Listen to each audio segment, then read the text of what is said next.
من هو حامد آدم؟ حامد آدم هو أحد أشهر السحرة في الوطن العربي. عاش في عالم الجن لمدة 17 عام ويملك 286 جني يتحكم فيهم كيف يشاء بكل أشكالهم، من جان خطير إلى جان بسيط. وعندما كان طفلا كان حافظا للقرآن الكريم، وكان حلمه أن يصبح شيخا ووليا من أولياء الله الصالحين، فقد كرس نفسه لخدمة الإسلام والمسلمين ونشر الدعوة طوال حياته، ولكنه أصبح مشركا وساحرا بأغرب طريقة قد تتخيلها. عايز تعرف كيف حصل التحول ده وكيف بدأ السقوط؟ خليك معاي لنهاية القصة لأنه جاي أقرب مما تتخيل. وقبل ما نبدأ ما تنسى تضغط لايك وتشترك في القناة وتفعل زر الجرس لتصلك كل القصص الجديدة. جهز قهوتك وأربط حزام الأمان ويلا ندخل على قصتنا.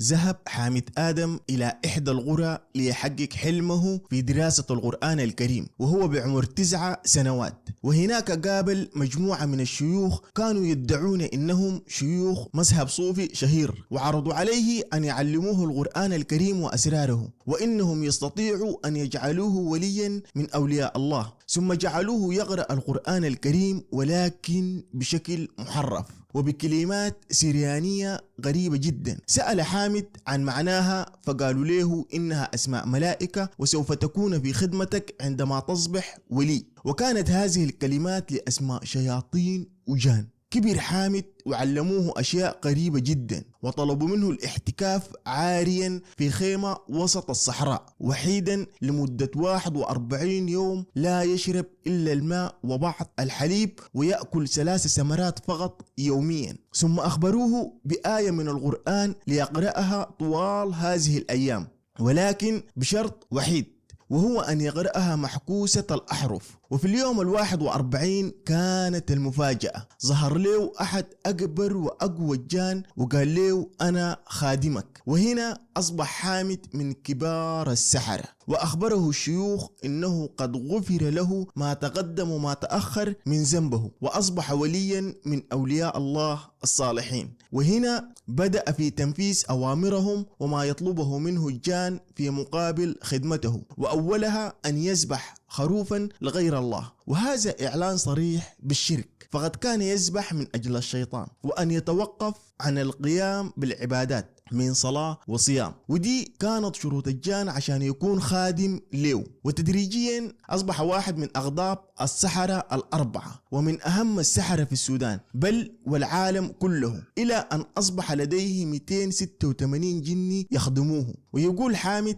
إنه كان يعتقد نفسه وليا من أولياء الله الصالحين لين ما حصل له حدث غير من تفكيره وحياته. أتى إليه أحد الشباب كان عايز يتزوج حبيبته بعد سنوات من الحب والارتباط، ولكن أهلها فسخوا الخطوبة وخطبوها لشاب غني، فقال للشيخ حامد إذا ما اتزوجتها حانتحر. فوافق الشيخ حامد إنه يعمل لها سحر، فطلب من الشاب صورة للبنت واسمها واسم أمها، ثم طلب حامد من أحد الجان مساعدته لتحضير عمل لتقع البنت في حب الشاب الذي تركته. وبعد يوم واحد من السحر العمل لها رأى حامد منظرا مخيفا خلاه يترعب. البنت كانت عارية تماما ومعها أمها تجري في الشارع زي المجنونة وتطلب الزواج من الشاب. وهنا انصدم حامد، خاصة لما جاء عنده أبو البنت يبكي ويطلب منه المساعدة. هنا قرر حامد ترك كل الأعمال اللي قاعد يقوم بها دي، ويتأكد تماما إنه كل اللي اتعلمه ده من عمل الشيطان وإنه كفر عظيم، فبدأ توبته والرجوع إلى الطريق المستقيم. فهددته الشياطين بتحويل حياته لجحيم إذا اتخلى عن هذا الطريق، ولكن حامد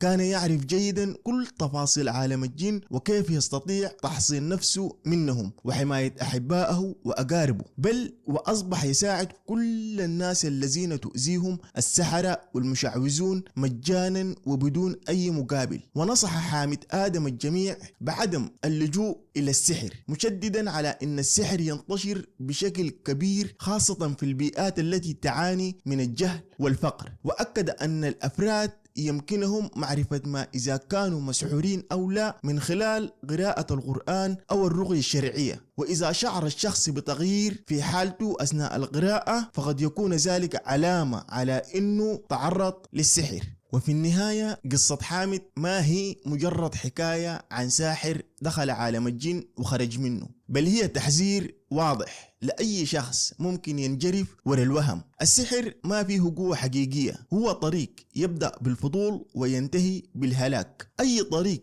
يبنى على الكذب والخداع وترك العبادة مستحيل يقودك للخير. لا تبحث عن حلول سريعة في أماكن مظلمة، لأنك ممكن تخسر نفسك قبل ما تحل مشكلتك. وتمسك بدينك لأنه الطريق الوحيد الما فيه ندم. ولحد هنا تكون انتهت قصتنا، وما تنسوا تضغطوا لايك وتشتركوا في القناة وتفعلوا زر الجرس لتصلكم كل القصص الجديدة. والسلام عليكم ورحمة الله وبركاته، ودمتم في أمان الله.